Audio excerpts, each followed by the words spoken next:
What would you say to the woman who gave you life but never chose to be part of it? Not a villain, not a stranger, your mother.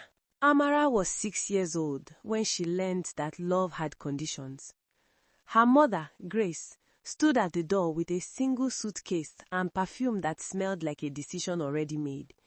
She knelt down, cupped Amara's small face in her hands and kissed her forehead. "Be good," she whispered. "Not I'll be back, not I'll call you, not I love you. Just be good."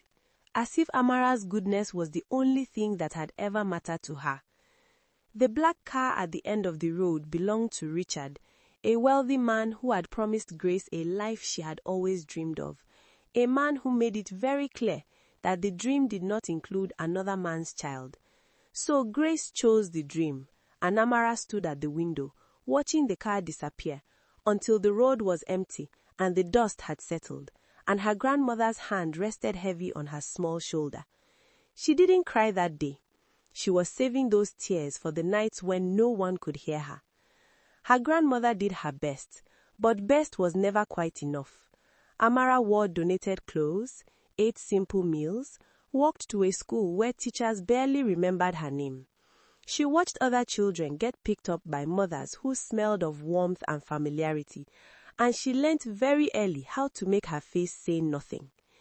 Every year, on her birthday, she would sit by the door for 1 hour, just 1 hour, waiting for a knock, a call, a letter.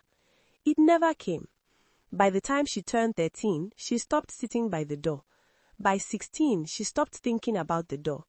By 18, she had built a wall so clean and so high around her heart that even she sometimes forgot there was something fragile still living behind it. She left for university on a full scholarship with one bag, $30, and a silence inside her that had long replaced the crying. She never looked back. She had learned that from her mother. At 32, Amara Osei was the kind of woman people noticed when she walked into a room.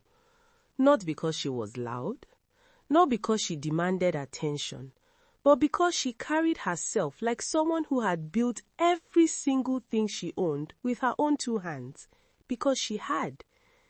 She ran a successful consulting firm. She owned a beautiful apartment on the 14th floor with windows that looked out over a city that had rewarded her discipline. She had genuine friends, meaningful work, and a life that was entirely and completely hers. She had done it without a single phone call from her mother. She had done it without one word of encouragement from Grace. She had done it alone, and she was not ashamed of that. She was proud of it. The magazine article came out in October. A full-page spread, a professional photograph, Amara Osei, the woman who bets on herself and wins. 3 weeks later, a letter arrived at her office. The handwriting on the envelope was unfamiliar, but the name in the return address stopped her breath for exactly 4 seconds. Grace Mensah, her mother's name. Amara sat with the unopened letter on her desk for a long time. She made herself a cup of tea. She answered 3 emails. She looked out at the city for a while. Then she opened it. It was 2 pages long, full of words like regret and circumstances and "I never stopped thinking about you." It explained that Richard had left, that the money was gone, that Grace was unwell and alone and had no one. The last paragraph read, "I know I don't deserve your help. I am not asking for much. I just want to see you. I just want you to know that you are always in my heart, even when I was not there. You have become so remarkable, Amara. I always knew you would be. I am so proud of you, Mama." Amara read it twice. Then she folded it neatly, placed it back in the envelope, and put it in her drawer. She sat quietly for a long moment, and then she picked up the phone. Grace arrived at Amara's office, looking like a woman who had survived something that had not quite finished with her yet. Her clothes were careful but tired. Her eyes moved around the room the way eyes do when they are trying to calculate what they are walking into. Amara stood by the window. She did not rush to embrace her. She did not smile with her eyes. She gestured to the chair across from her desk. "Sit down," she said. Grace sat. She looked at her daughter, really looked, and her chin trembled slightly. "You look so beautiful," Grace whispered. "You look just like—" "I have something for you," Amara said quietly. She opened her drawer and placed a small folded piece of paper on the desk between them. The paper was old, the edges soft with age, the fold lines permanent. Grace looked at it but didn't touch it. "What is this?" she asked. "Open it." Grace unfolded it slowly. The handwriting was a child's, uneven letters, some written larger than others, the spelling imperfect and heartbreaking in its effort. "Mama, I am trying to be good so you will come back. I eat less so there is more food. I don't cry at night anymore so grandma can sleep. I cleaned the whole house today. Please come home. I will be better, I promise. I will be so good, Mama. Just come home, Amara." The silence in the room was enormous. Grace's hand came up to cover her mouth. Her shoulders collapsed inward. The tears came quickly, the kind that probably had been rehearsed in private many times, but were real enough now. "Amara." But forgiveness is not the same thing as anger.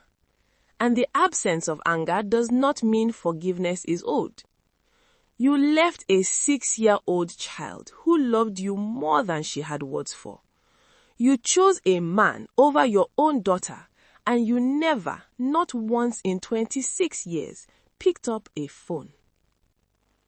Grace flinched, as if each word was a small and precise thing, landing exactly where it was aimed. "The little girl in that letter forgave you every single week," Amara said.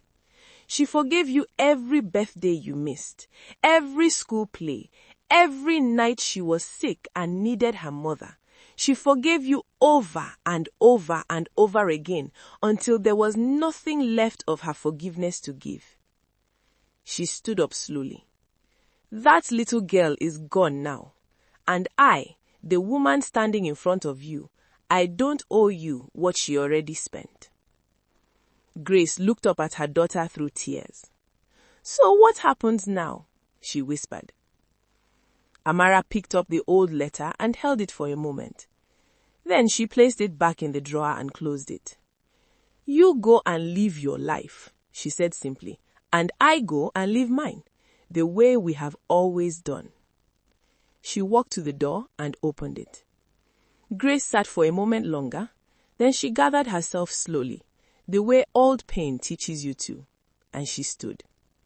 She walked to the door and paused beside her daughter. For a moment, neither of them spoke. Then Grace walked out. Amara closed the door quietly behind her. She stood alone in the middle of her office, her beautiful office in her beautiful life that she had built from nothing and no one, and she breathed. Outside the window, the city continued as it always did, indifferent, demanding, full of possibility. She picked up her pen and went back to work. Hope you enjoyed the videos. Please like and follow for more videos because something interesting is coming soon and you wouldn't want to miss it.